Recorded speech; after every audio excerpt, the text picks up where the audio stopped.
आज के बाइबल वचन में 3 दासों जिनके पास चांदी के सिक्के की दृष्टांत को सुनेंगे। आइए परमेश्वर वचन क्या कहता है।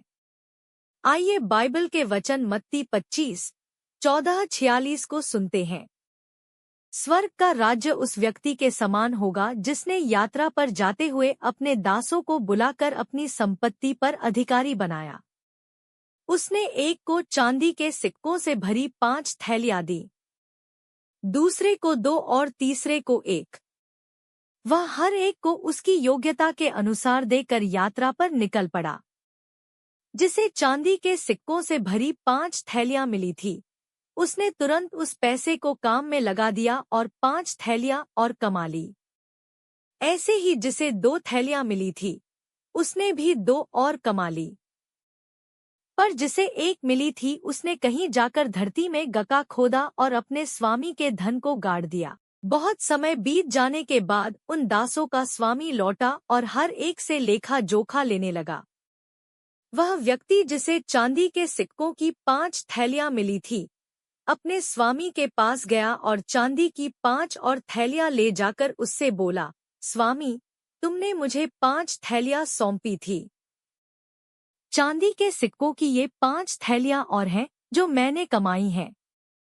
उसके स्वामी ने उससे कहा, शाबाश, तुम भरोसे के लायक अच्छे दास हो। थोड़ी सी रकम के संबंध में तुम विश्वास पात्र रहे, मैं तुम्हें और अधिक का अधिकार दूंगा।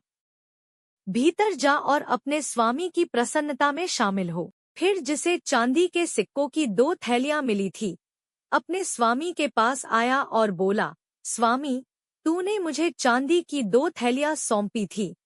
चांदी के सिक्कों की ये 2 थैलियां और हैं जो मैंने कमाई हैं। उसके स्वामी ने उससे कहा, शाबाश, तुम भरोसे के लायक अच्छे दास हो। थोड़ी सी रकम के संबंध में तुम विश्वास पात्र रहे, मैं तुम्हें और अधिक का अधिकार दूंगा। भीतर जा और अपने स्वामी की प्रसन्नता में शामिल हो। फिर वह जिसे चांदी की 1 थैली मिली थी, अपने स्वामी के पास आया और बोला, स्वामी, मैं जानता हूँ तू बहुत कठोर व्यक्ति है। तू वहाँ काटता है जहाँ तूने बोया नहीं है, और जहाँ तूने कोई बीज नहीं डाला वहाँ फसल बटोरता है। सो मैं डर गया था, इसलिए मैंने जाकर चांदी के सिक्कों की थैली को धरती में गाड़ दिया। यह ले, जो तेरा है यह रहा, ले लो। उत्तर में उसके स्वामी ने उससे कहा, तू एक बुरा और आलसी दास है। तू जानता है कि मैं बिन बोए काटता हूँ, और जहाँ मैंने बीज नहीं बोए वहाँ से फसल बटोरता हूँ। तो तुझे मेरा धन साहूकारों के पास जमा करा देना चाहिए था। फिर जब मैं आता तो जो मेरा था सूद के साथ ले लेता। इसलिए इससे चांदी के सिक्कों की यह थैली ले लो, और जिसके पास चांदी के सिक्कों की 10 थैलियां हैं, इसे उसी को दे दो। क्योंकि हर उस व्यक्ति को जिसने जो कुछ उसके पास था उसका सही उपयोग किया, और अधिक दिया जाएगा, और जितनी उसे आवश्यकता है वह उससे अधिक पाएगा। किंतु उससे जिसने जो कुछ उसके पास था उसका सही उपयोग नहीं किया, सब कुछ छीन लिया जाएगा। सो उस बेकार के दास को बाहर अंधेरे में धकेल दो, जहाँ लोग रोएंगे और अपने दांत पीसेंगे। मनुष्य का पुत्र सबका न्याय करेगा। मनुष्य का पुत्र जब अपनी स्वर्गिक महिमा में अपने सभी दूतों समेत अपने शानदार सिंहासन पर बैठेगा, तो सभी जातियां उसके सामने इकट्ठी की जाएंगी, और वह एक को दूसरे से वैसे ही अलग करेगा, जैसे एक गडरिया अपनी बकरियों से भेड़ों को अलग करता है। वह भेड़ों को अपनी दाहिनी ओर रखेगा और बकरियों को बाईं ओर। फिर वह राजा जो उसके दाहिनी ओर है उनसे कहेगा, मेरे पिता से आशीष पाए लोगों, आओ और जो राज्य तुम्हारे लिए जगत की रचना से पहले तैयार किया गया है उसका अधिकार लो। यह राज्य तुम्हारा है, क्योंकि मैं भूखा था और तुमने मुझे कुछ खाने को दिया, मैं प्यासा था और तुमने मुझे कुछ पीने को दिया, मैं पास से जाता हुआ कोई अनजाना था और तुम मुझे भीतर ले गए, मैं नंगा था, तुमने मुझे कपड़े पहनाए, मैं बीमार था और तुमने मेरी सेवा की, मैं बंदी था और तुम मेरे पास आए। फिर उत्तर में धर्मी लोग उससे पूछेंगे, प्रभु, हमने तुझे कब भूखा देखा और खिलाया, या प्यासा देखा और पीने को दिया? तुझे हमने कब पास से जाता हुआ कोई अनजाना देखा और भीतर ले गए, या बिना कपड़ों के देखकर तुझे कपड़े पहनाए? और हमने कब तुझे बीमार या बंदी देखा और तेरे पास आए? फिर राजा उत्तर में उनसे कहेगा, मैं तुमसे सत्य कह रहा हूँ, जब कभी तुमने मेरे भोले भाले भाइयों में से किसी एक के लिए भी कुछ किया तो वह तुमने मेरे ही लिए किया।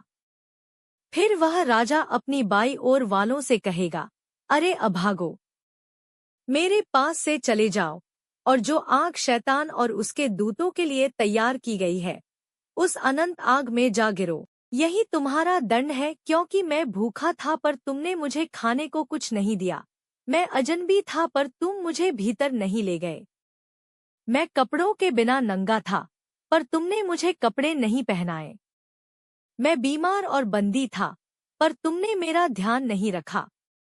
फिर वे भी उत्तर में उससे पूछेंगे, प्रभु, हमने तुझे भूखा या प्यासा या अनजाना या बिना कपड़ों के नंगा या बीमार या बंदी कब देखा और तेरी सेवा नहीं की?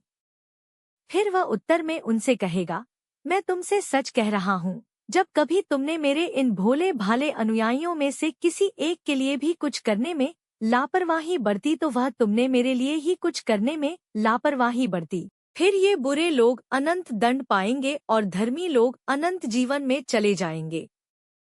परमेश्वर दयालु और करुणामयी है, वह हमें बहुत कुछ देते हैं। आपको जो भी दिया गया है उसके प्रति विश्वास योग्य रहें। यह सोचकर कोई फायदा नहीं होगा कि आपको और दिया जाना चाहिए था। आपके पास जो भी है उसमें आपको सर्वोत्तम बनने के लिए बुलाया गया है। विश्वासयोग्य बनने का मतलब है उन वरदानों का उपयोग करना जो परमेश्वर ने आपको दिया है। हम में से कई लोगों की इच्छा तीसरे दास के जैसे बनने की होती है, जिसने कहा, मैं डर गया था।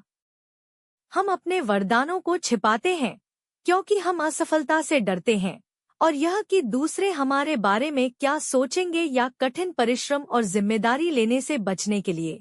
ऐसा कहा गया है कि आप अपने जीवन में लगातार डरते रहने की सबसे बड़ी गलती कर सकते हैं। जिस दास को 5 सिक्के मिले थे और जिसे 2 सिक्के मिले थे, उन दोनों को इसे गवा देने का जोखिम था। विश्वास से कदम उठाएं, अपने वरदानों का उपयोग करें और असफलता का जोखिम लें। वास्तव में यीशु कहते हैं, इनका उपयोग करो या इन्हें गवा दो। आपके पास जो भी है, यदि उसके साथ आप सर्वोत्तम करेंगे तो परमेश्वर आपको और भी देंगे और कहेंगे, विश्वासयोग्य दास, तुमने बहुत अच्छा किया। तुम थोड़े में विश्वासयोग्य रहे, मैं तुम्हें बहुत सी चीजों का अधिकारी बनाऊंगा। आओ और अपने स्वामी के साथ खुशियां मनाओ। सबसे कमजोर और सबसे शक्तिहीन को देखें, ये सब यीशु के भेष में हैं। यीशु ने कहा है, तुमने जो मेरे इन छोटे से छोटे भाइयों में से किसी एक के साथ किया, वह मेरे ही साथ किया। वह हमसे कहते हैं कि उनके प्रति विश्वासयोग्यता हमारी दुनिया में सबसे कमजोर और सबसे जरूरतमंद लोगों के लिए हमारे द्वारा किए गए कार्यों से दर्शाई जाती है। भूखे लोग। भूख से लाखों लोग मर रहे हैं। जब भी आप भूखों को खाना खिलाएंगे, आप यीशु से मिलेंगे। मदर टेरेसा ने कहा है, मर रहे अनचाहे और प्रेम रहित लोग, ये सब यीशु के भेष में हैं। परदेशी। बेघर होना, शरणार्थी होना या अस्पताल में भर्ती होना जीवन के सबसे दर्दनाक अनुभव है। जब आप ऐसे लोगों से मिलते हैं जो अजनबी या परदेशी हैं, या जब आप बेघर लोगों को रहने का स्थान देते हैं और उन्हें अपने समाज के केंद्र में आमंत्रित करते हैं, तब आप यीशु से मिलते हैं। कैदी। जितने भी कैदी हैं, वे अक्सर अंतिम और तुच्छ लोगों की श्रेणी में आते हैं। यीशु हमें उन पर कृपा दर्शाने और पापियों को अपनाने के लिए चुनौती देते हैं। हमें याद रखना जरूरी है कि हमें भी अपने पापों की क्षमा मिली है। कई कैदियों ने घोर अपराध किए हैं, पर फिर भी यीशु हमें उनसे प्यार करने के लिए कहते हैं और हमें उनसे प्यार करने के लिए बुलाते भी हैं। कैदियों के पास जाना या उनका ख्याल करना और पूर्व अपराधियों की सुरक्षा करना बड़े सौभाग्य की बात है। मुझे याद है कि बंदीगृह में सेवा करने वाले पादरी कहा करते थे कि जब वह पहली बार बंदीगृह में गए तो उन्होंने सोचा कि वह यीशु को साथ लेकर जाएंगे। जल्दी ही उन्होंने महसूस किया कि यीशु तो वहां पहले से ही मौजूद थे। उन्होंने कहा फिर वह वहां पर यीशु से मिलने जाया करते थे। इन सभी क्षेत्रों में यीशु कहते हैं कि तुमने जो मेरे इन छोटे से छोटे भाइयों में से किसी एक के साथ किया, वह मेरे ही साथ किया। यीशु हमसे कहते हैं कि जब वह महिमा में वापस आएंगे तब न्याय होगा और इसमें तब लोगों को अलग अलग किया जाएगा जिससे वे अचंभित होंगे। हम यीशु से कैसी प्रतिक्रिया करते हैं, इसका परिणाम अनंत काल तक होगा। आइए प्रार्थना करें। प्रभु, मेरी मदद कीजिए कि मैं विश्वासयोग्य बना रहूं और उन वरदानों और क्षमताओं का उपयोग करूं जो आपने मुझे दिया है। आपको धन्यवाद कि जब मैं आखिरी और निम्न श्रेणी के लोगों के पास जाता हूं, तब मैं आपसे मुलाकात करता हूं।